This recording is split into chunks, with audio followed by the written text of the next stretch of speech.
എപ്പോഴും കേൾക്കുന്ന ഒരു ഉപദേശമാണ് സംസാരിക്കുമ്പോൾ കണ്ണിന് നേരെ നോക്കണമെന്ന്. പക്ഷെ തുടർച്ചയായി ഒരാളുടെ കണ്ണിലേക്ക് തന്നെ നോക്കി നിന്നാൽ എന്ത് സംഭവിക്കും? അതൊരു സ്റ്റെയറിംഗ് കോണ്ടസ്റ്റ് പോലെയാവും. മറ്റേ ആൾക്ക് അസ്വസ്ഥത തോന്നും. എന്നാൽ കണ്ണ് മാറ്റി നോക്കിയാലോ? നിങ്ങൾ എന്തോ ഒളിക്കുന്നുണ്ടെന്ന് അവർ കരുതും. അപ്പോൾ എവിടെ നോക്കും? എവിടെയാണ് ട്രയാങ്കിൾ മെത്തേഡ് വരുന്നത്? നിങ്ങൾ നോക്കുന്ന സ്ഥലം ഒരല്പം മാറ്റിയാൽ നിങ്ങൾക്കൊരാളെ പേടിപ്പിക്കാം അല്ലെങ്കിൽ സ്നേഹിപ്പിക്കാം. നമ്മുടെ മുഖത്ത് അദൃശ്യമായ 3 ത്രികോണങ്ങളുണ്ട്. അത് ഏതൊക്കെയാണെന്ന് നോക്കാം. നിങ്ങൾ ഒരാളുടെ മുഖത്തേക്ക് നോക്കുമ്പോൾ സാങ്കല്പികമായ ഒരു ത്രികോണം വരയ്ക്കുക. ദ പവർ ട്രയാങ്കിൾ, അതായത് അധികാരത്തിന്റെ ത്രികോണം. ഇത് 2 കണ്ണുകളും നെറ്റിയുടെ നടുഭാഗവും ചേരുന്ന ത്രികോണമാണ്. നിങ്ങൾ ഒരാളോട് സീരിയസ് ആയി സംസാരിക്കുമ്പോൾ അല്ലെങ്കിൽ ഒരു നിർദ്ദേശം കൊടുക്കുമ്പോൾ അവരുടെ കണ്ണിന് താഴേക്ക് നോക്കരുത്.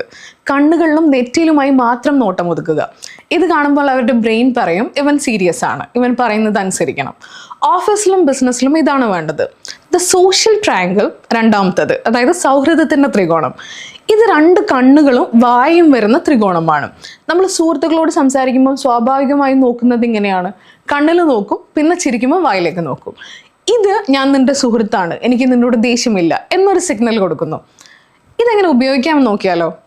ഒരു സിനാരിയോ, ദ നെഗോഷിയേറ്റർ. നിങ്ങളൊരു സാധനം വാങ്ങാൻ വിലപേശുന്നു അല്ലെങ്കിൽ ശമ്പളം കൂട്ടാൻ ചോദിക്കുന്നു. ആ സമയം ചിരിച്ചുകൊണ്ട് അവരുടെ വായിലേക്ക് നോക്കരുത്. അത് നിങ്ങളെ ദുർബലനാക്കും. പകരം അവരുടെ നെറ്റിയിലേക്ക് നോക്കി സംസാരിക്കുക. That's power guys. അവർക്ക് വല്ലാത്തൊരു പ്രഷർ ഫീൽ ചെയ്യും. അവർ പെട്ടെന്ന് വഴങ്ങി തരാൻ സാധ്യതയുണ്ട്. ഇനി മറ്റൊരു സിനാരിയോ, ദ നെറ്റ്വർക്കിംഗ്. നിങ്ങളൊരു പാർട്ടിക്കോ കല്യാണത്തിനോ പോയി അവിടെ എല്ലാവരോടും നെറ്റിയിൽ നോക്കി സംസാരിച്ചാൽ ഇവൻ എന്തൊരു ജാടയാണ്, റൂഡാണ് എന്ന് തോന്നാൻ ചാൻസ് ഉണ്ട്. അവിടെ നിങ്ങൾ നോട്ടം താഴേക്ക് ഇറക്കുക. കണ്ണുകളിലും വായിലുമായിട്ടുള്ള ത്രികോണത്തിന്റെ ഭാഗത്തേക്ക് നോക്കുക. അവർക്ക് നിങ്ങളോട് അടുപ്പം തോന്നും. ഇവിടെ വളരെ പ്രധാനപ്പെട്ട ഒരു മുന്നറിയിപ്പുണ്ട്. 3ാമതൊരു ത്രികോണം കൂടെയുണ്ട്. കണ്ണുകളിൽ തുടങ്ങി കഴുത്തിലേക്കും നെഞ്ചിലേക്കും ചെസ്റ്റ് ബോഡി പാർട്ടിലേക്ക് പോകുന്ന ത്രികോണം. ഇതിനെ ഇന്റിമേറ്റ് ഗേസ് എന്ന് പറയും. ഒരു കാരണവശാലും പ്രൊഫഷണൽ സാഹചര്യങ്ങളിൽ ഈ നോട്ടം നോക്കരുത്.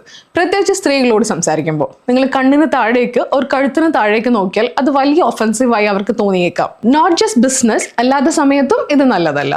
അത് നിങ്ങളുടെ കരിയർ തന്നെ നശിപ്പിച്ചേക്കാം. Business equal keep it above the nose. Try this technique out. You will understand the difference yourself.